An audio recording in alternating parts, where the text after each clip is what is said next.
Hello everyone, it's me again. This time I'm going to be talking about Knightshade Manor. It is the first novel that I wrote in the Afterlife Institutions series, and I will be posting another video where I talk about the Afterlife Institutions. But as for now, as promised, I am going to tell you about Knightshade Manor, which is this book! Now, I have looked at Goodreads, and apparently they've lost the cover art for this book, but it is indeed listed in Goodreads, so if you do use that website, you can go ahead and write a review and comment, etc., etc. What I wanted to do is read the Dear Reader letter that is written by Raven Knightshade, just myself, obviously. That is one of the pseudonyms that I have chosen to write my gothic horror novels under. So, here it is. To whom it may concern, this is a letter welcoming the living to peruse the psychological files of the dead. It is an introduction to the Knightshade Manor and its mission statement. The staff is more than happy to welcome you. Rooms are always available. But once you've checked in, be ready for anything from your wildest dreams to your deepest, darkest nightmares. For this is a journey of the soul. If you choose to, you will learn it is nearly impossible to check out. For you see, Knightshade Manor houses the dead, ones that would be considered a threat to others or themselves. They find themselves at Knightshade Manor, a psychiatric hospital for spirits.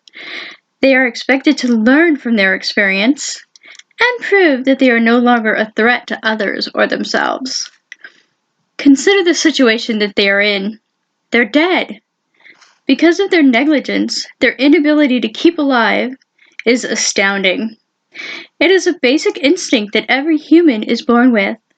So to die before biological aging does usually indicate negligence on the part of the individual at some point in their lives.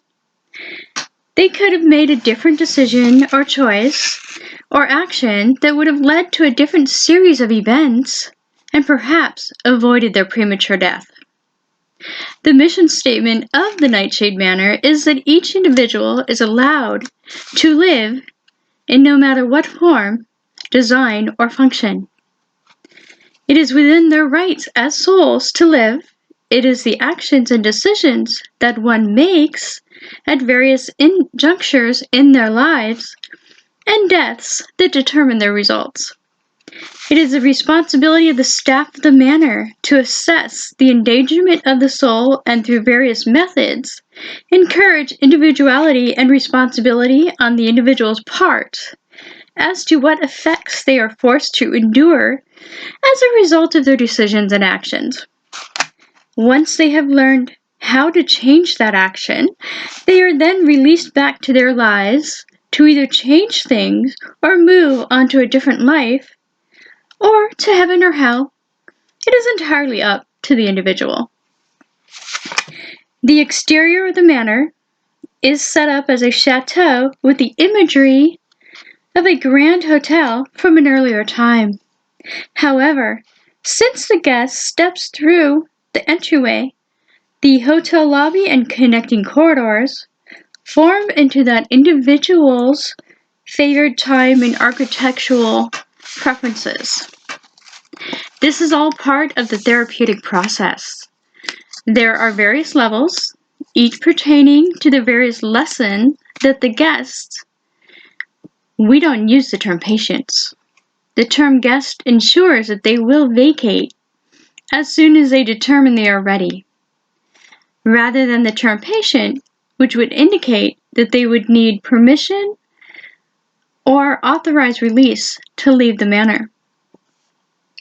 Simon Knightshade has asked me to create this monthly compilation of files in which I will present 3 tales involving the guests of the manor. I think it is in the hopes that it will be read by some of the living and perhaps save us from the task of registering future guests. In the centuries that have passed since the manor opened, the living would become more populous.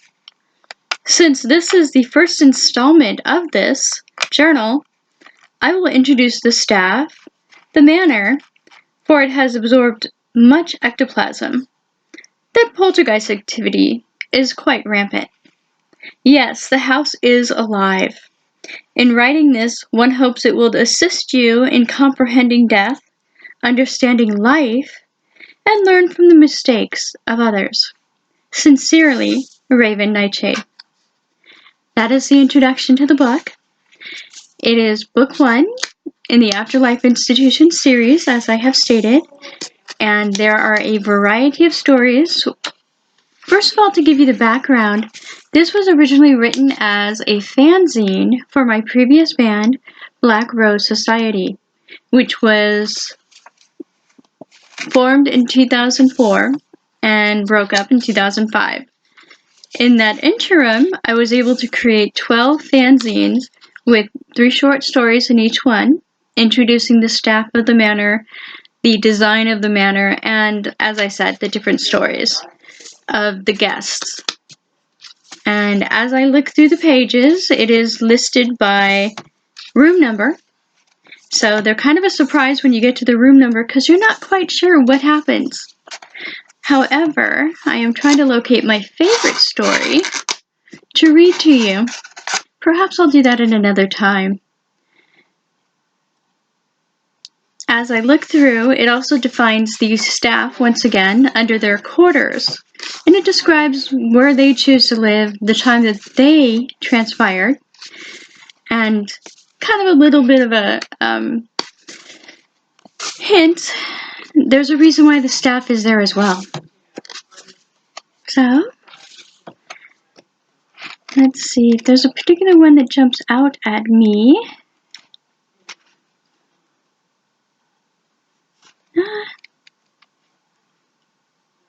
No, I don't think I want to read any of these. I kind of want you to go ahead and check it out for yourself.